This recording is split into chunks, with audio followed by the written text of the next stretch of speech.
Hello everyone, welcome back to another episode of our JustNoMil.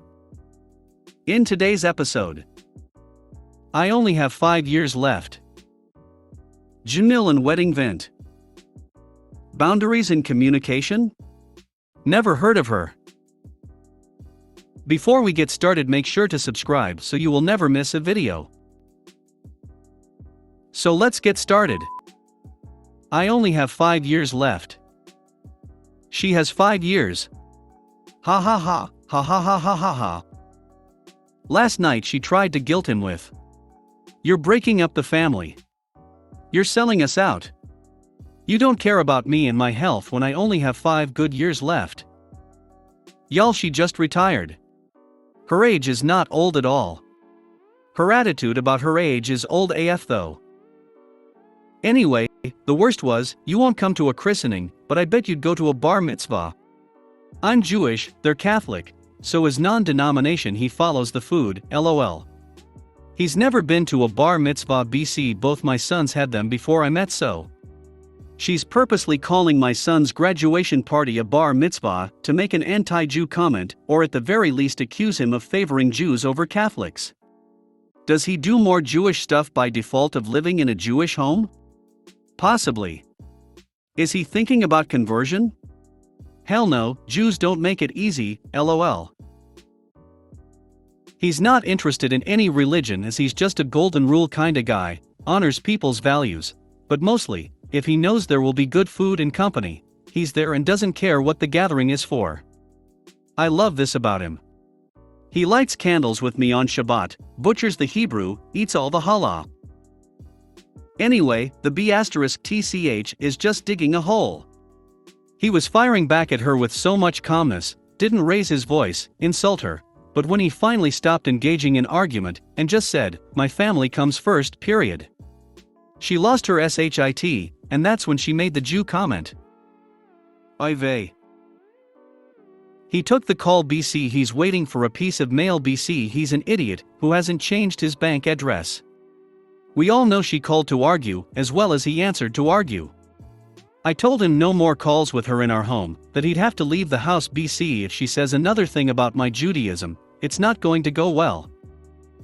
Basically, I'm NC at all. He's still willing to work through it, with the hope that they will apologize. They won't. I can see the pain written all over his face. Fog is fierce.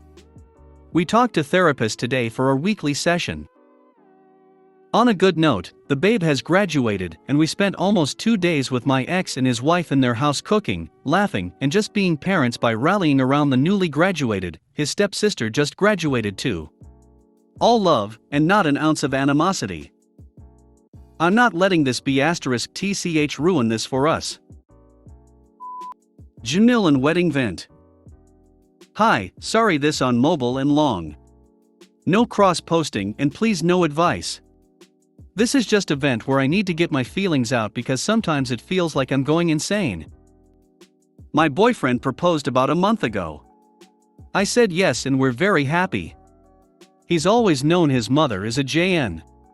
She's tried to convince him to break up with me because I collect dolls, she will not stop touching me when I'm autistic, and I don't want anyone touching me. She has tried to demand I never dye my hair bright colors because she hates them, and she's fat-shamed me multiple times. And he's trying to learn ways to shut her down, but as of right now she's become extremely overbearing. We haven't given in, I'm just wondering how long I can keep it up. When he was buying the ring, she demanded he get me a gold-colored ring. He said no because I don't wear gold-colored jewelry. He wanted me to like the ring, so therefore he wouldn't buy me something in a color I didn't like. She called him 4 to 5 times demanding he buy a gold ring because she liked it, and clearly I didn't know what would be best for myself. He didn't listen, bought a white gold ring instead.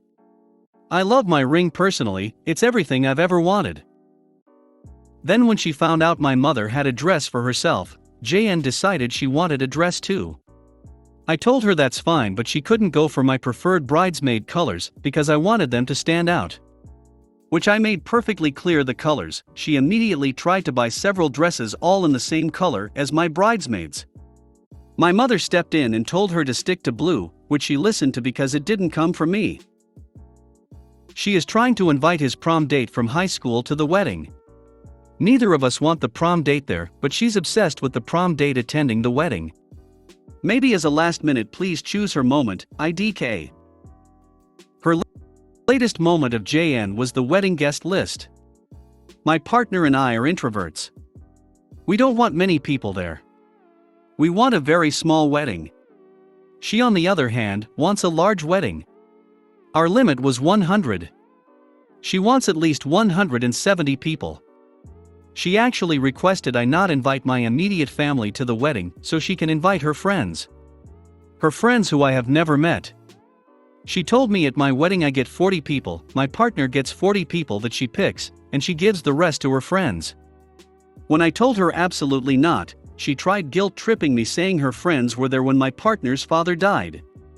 Thing is he's not close to any of the people.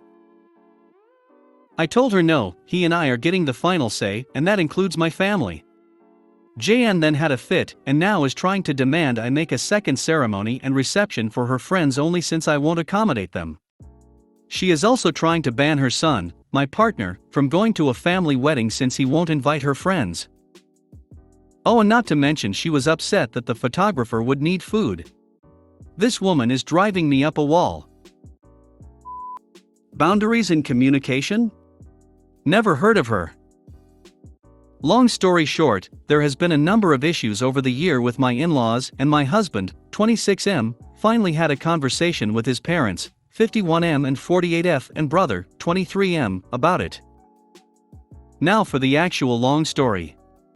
There has been a multitude of little things that have occurred, but there hasn't been any life-shattering issues, just a build-up of hurt feelings. Below is few of the things that have just been building over the last couple of months. My MIL asked my husband for money, a couple $1,000, to give it BIL and FSIL for a deposit on a rental house while we were saving up for our wedding. I was not included in the convo. A month after we give BIL the $, BIL decides to buy GF, now FSIL, an engagement ring. He told MIL he used our $, for the ring. BIL doesn't pay us back and kept pushing out the date for when he would start paying. After several months MIL paid my husband because she realized this situation put us in a really weird spot with BIL and we needed the $, for the wedding. BIL still hasn't paid MIL and no conversation has been had. BIL decides to pop the question to GF, now FSIL, 3 weeks before our wedding and was planning to announce their engagement to our families at our wedding. Thankfully they sent a Snapchat to inform everyone that they were engaged. MIL said we can be happy for multiple things at once, which I agree with, but using our wedding as a wedding shower/announcement is not the move. My MIL bought FSIL a dress for our wedding and FSIL decided to wear a different one. Which was totally fine, until it wasn't. My feelings are hurt because I asked her what she was going to wear and she flat out lied about everything but the color. The dress was extremely inappropriate, and she ended up flashing my entire side of the family and dozens of guests during the reception. My in-laws, husband and I are still hearing about her attire and lack of clothing at our wedding. I believe people can wear whatever they want, but when it comes to a wedding and the bride specifically asks what you are wearing, honesty should be expected.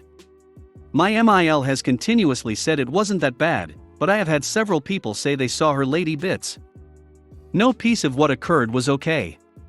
Because of travel restrictions, my husband and I couldn't go on our honeymoon and were planning on going on 1-year anniversary. Everyone knew this, and we have been really excited planning this trip. Last week BIL and SIL picked their wedding date to be 6 days after ours, which is right in the middle of our honeymoon. Yes, there were several other dates available, so this specific date was not specifically needed. Obviously we can go on our honeymoon a different time, but it hurts my feelings that we were not thought of. Also want to mention, my MIL didn't want us to get married on the date we wanted because of Easter plans, but not the next Easter, the one after that. I know each of these instances on an individual basis aren't a big deal, and we should just suck it up and move on, but it's just one thing after another, and we are sick of always being an afterthought and expected to be fine. My husband is extremely close to his family, so when issues arise we let things be to keep the peace, and because 90% of the time his family is amazing. But our honeymoon plans being ruined really hit a nerve, and he talked to his family about the things that have occurred and how it has made us feel. I feel childish for feeling that my husband's and my feelings are not taken into consideration, but these instances have been bothering us for a while, and I thought communicating would help set boundaries about communication, get our feelings off our chests, and we move on to a stronger relationship with everyone. Unfortunately, the reaction from his parents and brother have been extremely dismissive and condescending. My in-laws told my husband we are being insecure, and they did not raise him to be insecure. They have also said we are causing drama just to cause it, and we are being overly sensitive. My MIL just made excuse after excuse for my BIL, and made my husband feel like complete shit. There has been more communication with my MIL, but along the same lines, and it has really upset my husband. His brother responded with "I'll see what I can do," and then a gif. My husband is now upset with his family's reaction, and there is definitely tension with the family now. I really thought speaking on our feelings and communicating was needed, but I feel like it had made everything worse. My husband now feels like he is the second choice to his family, and like our feelings actually don't matter. Should we have just left the issues be and not say anything to keep the peace? If you made it to the end of the video, thanks for watching. Don't forget to like, subscribe and share, and we will see you in the next video.